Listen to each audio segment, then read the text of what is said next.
Hello' বন্ধু বান্ধৱীসকল, আজি এটা নতুন ভিডিঅ'ৰ সৈতে আমাৰ চেনেল জ্ঞান বিজ্ঞানত আপোনালোকক স্বাগতম থাকিলে।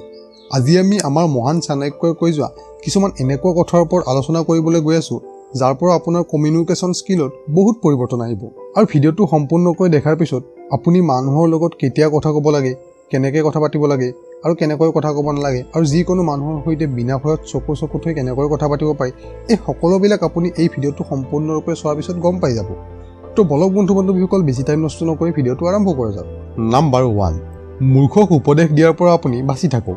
মূৰ্খ মানুহে আপোনাৰ লগত যিকোনো কথাতে তৰ্ক কৰিব, আৰু তাক বুজোৱাটো সহজো নহয় আৰু দৰকাৰীও নহয়, কাৰণ ডাঙৰতকৈ ডাঙৰ জ্ঞানী মানুহেও সিহঁতক বুজাবলৈ গৈ বিফল হৈ যায়। কাৰণ আমি সকলোৱে জানো যে আপোনাক কোনো কথা বুজোৱা নহয়, আপোনাক বাছ কোৱাহে হয়, কাৰণ বুজিবতো আপুনি নিজেই লাগিব।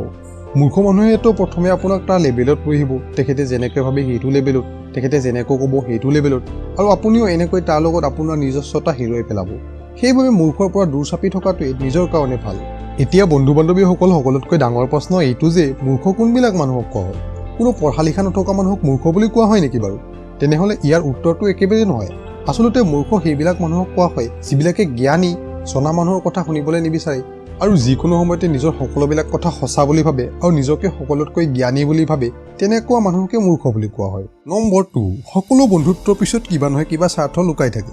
চাণক্যই কৈছে যে এই পৃথিৱীত এনেকুৱা কোনো সম্পৰ্ক নাই য'ত স্বাৰ্থ নাই, লগা হ'লে সেইটো ৰিলেশ্যন আপোনাৰ অফিচিয়েলেই হওক, ইম'চনেলেই হওক অথবা ফিজিকেলেই নহওক কিয়। সেইবাবে যিকোনো মানুহৰ লগত কথা পাতোতে এইটো কথাত ধ্যান নিশ্চয় ৰাখিব লাগে যে যিমানে আপোনাৰ তাৰ প্ৰয়োজন সিমানে প্ৰয়োজন তেখেতৰো আপোনাৰ কাৰণে। মাত্ৰ এইটো কথাৰ লক্ষ্য ৰাখিলে হ'ল যে তেখেতৰ প্ৰয়োজনীয়তাটো আপোনাৰ কাৰণে কোনো ক্ষতিকাৰক নহ'লে হ'ল, আৰু এনেকুৱা ৰিলেশ্যনক দীঘল সময়লৈকে ৰাখিব পাৰি।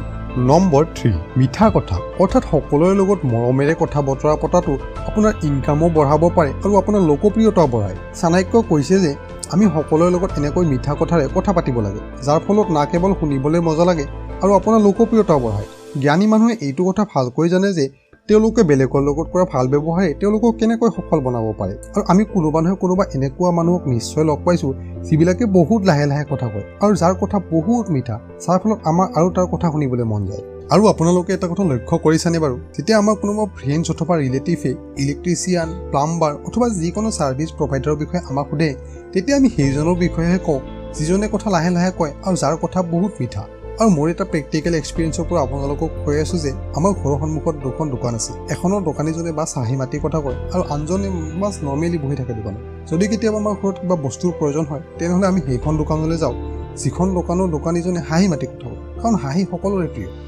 নাম্বাৰ 4, দুৰ্বলতাৰ প্ৰদৰ্শনে আপোনাক আৰু দুৰ্বল বনাই দিয়ে। কেতিয়াবা আপোনাৰ সন্মুখীন এনেকুৱা মানুহৰ লগত হৈছেনে যিজন আপোনাতকৈ পাৱাৰফুল টকাত অথবা পজিশ্যনত, আৰু তেনেকুৱা চিটুৱেশ্যনত আপুনি তাৰ সন্মুখত নিজকে দুৰ্বল বুলি অনুভৱ কৰিছে? প্ৰায়ভাগ মানুহে তাৰ পাৰ্চনেলিটি আৰু পজিশ্যনত নিজকে হেৰুৱাই পেলাব। কিন্তু চাণক্যই কৈছে যে আমি তেনেকুৱা চিটুৱেশ্যনত নিজকে দুৰ্বল হৈও নিজকে তেখেতৰ লেভেলত আনিব লাগে, কাৰণ এডাল বিষ নথকা সাপেও তেনেকুৱা সময়ত তাৰ ফান পেলাই তাৰ শত্ৰুক ভয় খোৱায়। নিজকে দুৰ্বল অথবা সৰু দেখালে সন্মুখত থকা মানুহজনে আপোনাক তাৰ তলত দবাই ৰাখিব বিচাৰে।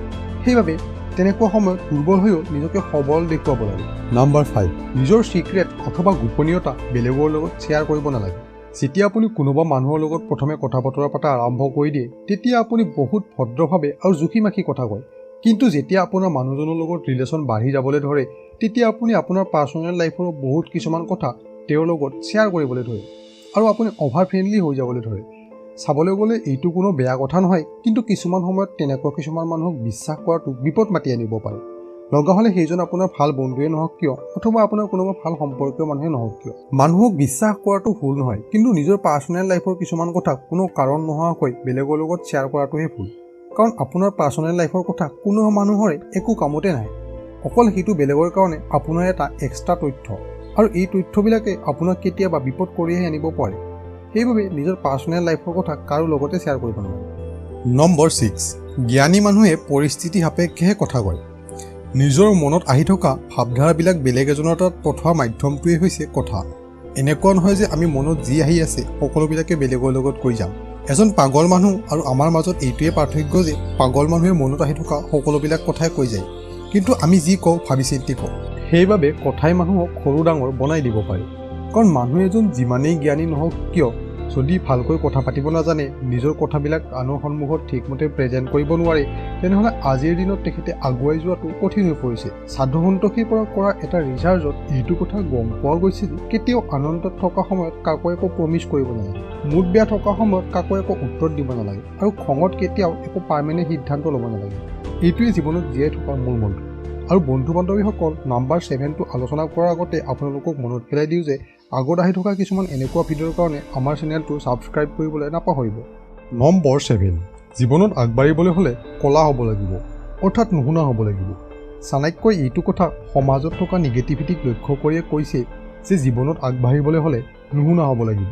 90% মানুহে কোনোবা না কোনোবা প্ৰকাৰে নিগেটিভ কথাই ভাবে। যেতিয়া আমি কিবা কামত কনফিউজ হওঁ আৰু বেলেগৰ পৰা অনুমতি ল'বলৈ যাওঁ, তেতিয়া আমি কোনোবা নহয় কোনোবা প্ৰকাৰে 90% মানুহৰ পৰাই নিগেটিভ ৰিজাল্টহে পাওঁ, আৰু তেনেকুৱা নিগেটিভ কথাৰ পৰা আমাৰ মন সেইটো কামৰ পৰা নোহোৱা হৈ যায়, আৰু যিটো কাম আমি কৰিবলৈ লৈছিলোঁ সেইটো ঠিক মনেৰে কৰিব নোৱাৰোঁ, কাৰণ মানুহজনে আমাৰ মনত নিগেটিভিটিৰ বীজ ৰুই দিছে। সেইবাবে জীৱনত আগবাঢ়িবলৈ হ'লে কেতিয়াবা নুশুনা হ'ব লাগিব। তো বন্ধু বান্ধৱীসকল, আজিলৈকে ইয়াতে। পিছত আহি থকা কিছুমান এনেকুৱা ভিডিঅ'ৰ কাৰণে আমাৰ চেনেলটো ছাবস্ক্ৰাইব কৰিবলৈ নাপাহৰিব, আৰু ভিডিঅ'টো ভাল লাগিলে লাইক, কমেণ্ট, শ্বেয়াৰ নিশ্চয় কৰিব। ধন্যবাদ। জয় আই অসম।